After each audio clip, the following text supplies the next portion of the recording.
جی بالکل، ہم اس وقت موجود ہیں لاہور میں، جانی مانی ہستی ہیں ڈاکٹر میاں محمد اجمل صاحب کے ساتھ۔ قادری صاحب یہاں بہت ہی مشہور و معروف ہستی ہیں، کسی تعارف کے محتاج نہیں ہیں۔ ان سے جانیں گے آج جو ملک کا اس وقت ماحول ہے اس کے حوالے سے یہ کیا کہیں گے۔ سب سے پہلے سر السلام علیکم۔ وعلیکم سر کیا کہیں گے؟ ہمارے ملک کے حالات بتدریج بہتر ہو رہے ہیں، اس لیے کہ آج سے 20 سال پہلے ہماری حکومت میں حکومت والی ذیل نہیں تھی، وہ جذبہ نہیں تھا، وہ ملک کو کنٹرول کرنے کی خواہش نہ تھی،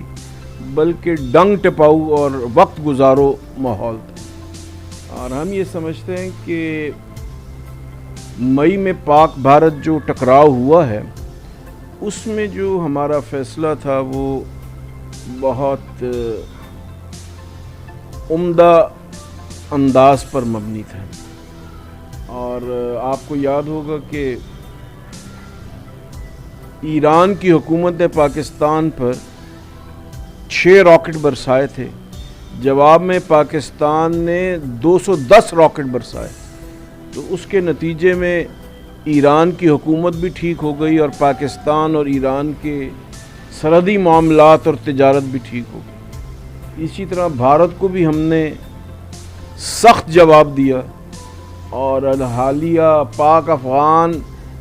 جو تنازع ہے طالبان رجیم میں، وہ مس انڈرسٹینڈنگ پر مبنی ہے، لیکن اس کو بھی ہم نے اچھے طریقے سے ڈیل کیا۔ تو ہم یہ سمجھتے ہیں کہ جب کسی اسٹیٹ کی پالیسی میں رخننہ نہ ہو، جیسے جنرل باجوہ صاحب کے دور میں ٹی ایل پی کے ساتھ اس طرح سے ہم نے پیسے تقسیم کیے کہ یہ واپس چلے جائیں، اور اب ٹی ایل پی کے ساتھ جو ظلم اور زیادتی اور ناانصافی ہوئی ہے اس کے تو شیراں مرکز خلاف ہے، ہم اس کو برداشت نہیں کرتے، لیکن ہر چیز کو ڈیل کرنے کا جو طریقہ ہے میں سمجھتا ہوں کہ اسی سے اس کے اچھے اثرات برآمد ہوتے ہیں۔ ابھی آپ نے ڈاکٹر صاحب طالبان کے حوالے سے ذکر کیا، تو جہاں تک میرے علم میں ہے کہ طالبان کے جو اعلیٰ قیادت تھی وہ بھی آپ کے مدرسے سے ہی انہوں نے تعلیم حاصل کی اور اسلام کی خدمت میں پیش رہے، آپ کا اثر و رسوخ بھی آپ کے بزرگوں کا اثر و رسوخ رہا، اس حوالے سے آپ کیا کہیں گے؟ اصل میں طالبان میں 2 بڑے گروپ ہیں، قندھاری گروپ اور ایک حقانی گروپ۔ تو حقانی گروپ کو بھی شیراں والے سے تعلق ہے، اور حضرت ملا عمر صاحب رحمۃ اللہ علیہ کو بھی بڑا والہانہ عقیدت تھی، ہمارے حضرت امام لاہوری رحمۃ اللہ علیہ سے، حضرت مولانا عبید الانور رحمۃ اللہ علیہ سے، جن سے وہ بیعت تھے سلسلہ قادریہ میں۔ لیکن طالبان کی جو پہلی رجیم تھی، پہلی نسل تھی،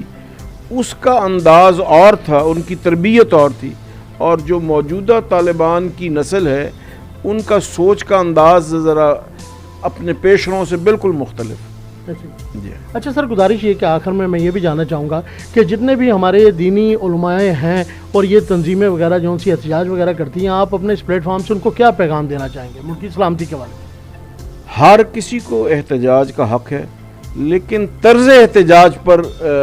اختلاف ہے، تو طرز احتجاج جو ہے وہ شائستہ اور میانہ روی والا ہونا چاہیے۔ جی بالکل، آپ نے دیکھا میرے ساتھ موجود تھے ڈاکٹر میاں محمد اجمل قادری صاحب، جن کا کہنا یہ ہے کہ احتجاج کا حق تمام کو ہے، لیکن جو طرز احتجاج ہے اس کو ملحوظ خاطر رکھا جائے اور سب سے پہلے ملکی سلامتی کو مد نظر رکھا جائے۔ جی